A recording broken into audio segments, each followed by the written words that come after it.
বেরোচ্ছে না হাওয়া, ধোঁয়া। বিকাল 5:30 বাজে, তো জাস্ট একটু বাইরে এলাম। আজকে প্রচণ্ড ঠান্ডা, প্রচণ্ড।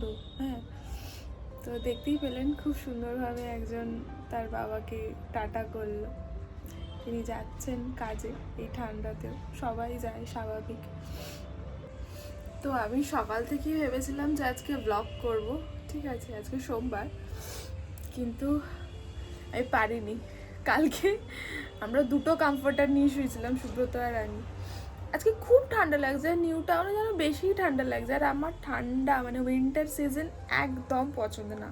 আমার মা, বাবা, আমার বর, 3জনাকারই উইন্টার সিজন এত পছন্দের, মানে ওরা সব বলবে যে সোয়েটার পরে নিলেই তো আর শীত করে না, ঢাকা ঢাকি দিয়ে দিলেই তো আর শীত করে না। আমার আবার সেটা না, আমার ঢাকা ঢুকি দিলেও শীত লাগে, আর বিরক্ত লাগে এই বাথরুম, ওয়াশরুম, রান্নাঘর। এবার কাজ তো থাকে বলুন না, রান্নাঘরে এই ঠান্ডাতে মানে যাই করবেন হাত ধোবেন, মানে এরকম ব্যাপার। আর তার মধ্যে যদি হেল্পিং হ্যান্ড না আসে,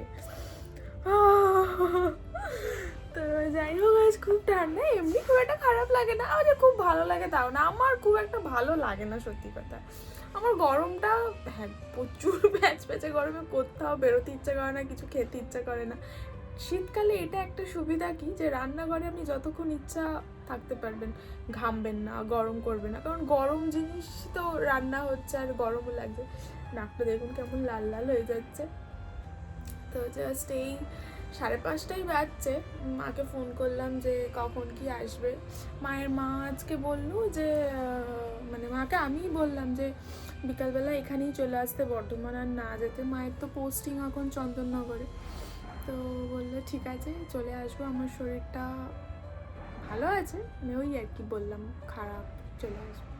তো ঠিক আছে, ও মারা আসবে, তো মাকে বললাম যখন আসবে আমি তাহলে ম্যাগি বানাবো।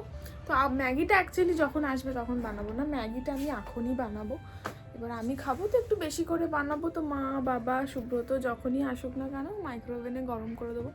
আর এই শীতকালে না গরম গরম ম্যাগি খেতে আমার কি ভালো লাগে, এই মটরশুঁটিটা উঠেছে সেটা দিয়ে, আর ভীষণ ভালো লাগে, পুরো গরম গরম। তো কিছুই না, আজকে তো সেরকম কিছু ব্লগ হয়নি, তো মাকে বললাম একটু চিকেন অর্ডার দিচ্ছি।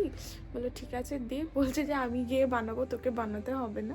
বললাম না না, আমি বানিয়ে রাখবো, ম্যারিনেটটা করে রাখি, 8টা 8:30টায় বসাবো।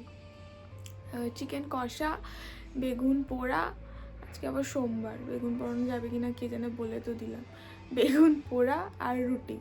আর এখন খাবো ম্যাগি, মারা এলে মাদেরকে ম্যাগি বানিয়ে দেবো, গরম করে দেবো। খুব ঠান্ডা, তো চলুন ম্যাগি বানাই। কাটাকুটি করতে হবে, আমি সব সবজি দিয়ে ম্যাগি খাই, আমার খুব ভালো লাগে সব সবজি দিয়ে ম্যাগি খেতে। তো ওকে, চলুন। তো ফার্স্টলি যেরকম আমি বললাম যে আমি সব সবজি দিয়ে ম্যাগি খেতে ভালোবাসি, তো দেখতেই পাচ্ছেন যে আমি কি কি নিয়েছি। গাজর থেকে শুরু করে আলু, হ্যাঁ আমি ম্যাগিতে আলু দিই, মানে আমি দিতে ভালোবাসি ম্যাগিতে আলু দিতে।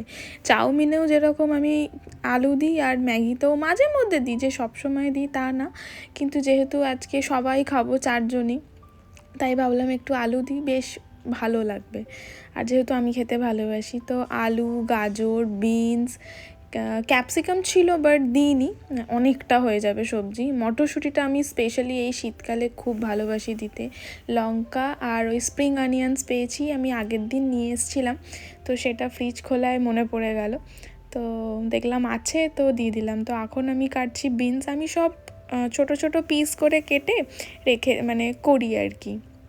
মটরশুঁটিগুলোও কেটে নিয়েছি। আর আমি ম্যাগিতে না রসুনও দিই, আর যেহেতু ঝাল খেতে আমি খুব পছন্দ করি, আমি ফোড়নে একটু শুকনো লঙ্কাও দিই। শুকনো লঙ্কাটাকে আবার একটু কি বলবো, গোটা শুকনো লঙ্কা একটু তেলে ভেজে সেটাকে আবার গুঁড়িয়ে দিই, খুব ভালো লাগে। তো এত কালারফুল সুন্দর সবজিগুলো দেখে তো বুঝতেই পারছেন যে শীতকাল, শীতকাল ছাড়া তো এই সবজিগুলো সত্যি পাওয়া যায় না। আর এটা যেটা দেখছেন সেটা হচ্ছে চিকেন ভর্তা। চিকেন ভর্তা অ্যাকচুয়ালি কারি কারি হয়, বাট এটা আমি কি করেছি, চিকেনটাকে ভালো করে ম্যারিনেট দিয়ে পুড়িয়ে, এটা আগের দিনের, সেটাকে আমি পুড়িয়ে এরকম করে ছাড়িয়ে নিয়েছিলাম, দিয়ে ওটাকে পেঁয়াজ রসুন দিয়ে করেছিলাম। এবার সেটা আগের দিন খেয়েছিলাম আমরা রুটি দিয়ে, তো অনেকটা ছিল, তো আমি ভাবলাম থাক, তো তো আজকে যেহেতু ম্যাগি আমি বানাচ্ছি, তো আমি ওটা একটু দিয়ে দেবো আর কি। তো সবজিগুলো সব দিয়ে দিচ্ছি একটু ভেজে ভেজে। আর তার আগে তো দেখলেন যে তেল অল্প দিয়ে তার মধ্যে শুকনো লঙ্কাটা আমি ওরকম গুঁড়ো করে দিলাম। তো যেহেতু আলু আছে, একটু একটু ভাজতে হবে অনেকক্ষণ, আর একটু জল দিয়ে দিয়েও করতে হবে, কারণ আলুটা না সেদ্ধ হলে আবার একটু ব্যাপার আছে। তো মশলাটা দিয়ে দিলাম, যেহেতু 4 জনের 4টিই নিয়েছি, একটু বেশি পরিমাণই হয়েছে, বাট মশলা আমি 3 প্যাকেটই দিলাম। তো এরপরে আমি ম্যাগি যেরকম নর্মাল বানাই সেরকমই আমি এরকম বানাই, তো 4টে দিয়ে দিলাম। কিন্তু মনে হচ্ছে যে ওভেনটা একটু মানে কড়াইটা আর একটু বড় নিতে হবে, কারণ ধরছে না। তাই কড়াইটা চেঞ্জও করে নিলাম, কারণ ওটাতে হচ্ছে না। তো দেখতেই পাচ্ছেন ম্যাগি মোটামুটি রেডি না, মানে এখনও হচ্ছে, জলটা ফুটবে, এখনও শক্ত শক্ত আছে, একটু নরম নরম হবে। আমি আবার বেশি শক্ত খুব একটা ভালোবাসি না, এই শক্ত বলছি, আমি আবার খুব একটা নরম ম্যাগি খুব একটা ভালোবাসি না, আমার একটু শক্ত শক্ত থাকবে ওরকমই ভালো লাগে। কি ভালো লাগছে না দেখতে। তো এই যে আমি চিকেন দিয়ে দিলাম, আমারটাই ওদেরটাই দেবো না, কারণ ওরা খুব একটা ভালোবাসে না। আর আমি যেহেতু প্রচণ্ড ঝাল খাই, তাই পেঁয়াজ আর লঙ্কা 3টে লঙ্কা এক্সট্রা করে দিলাম। তো চলুন আপাতত বসি খেতে। তো চলুন ম্যাগিটা খাই।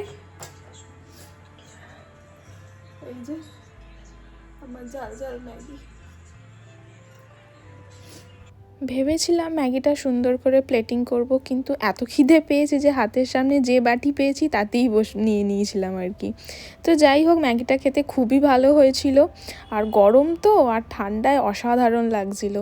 পরের যে চিকেনের রেসিপিটা না একদিন শেয়ার করব আপনাদের সাথে। তো আজকের মতন এইটুকুই, টাটা।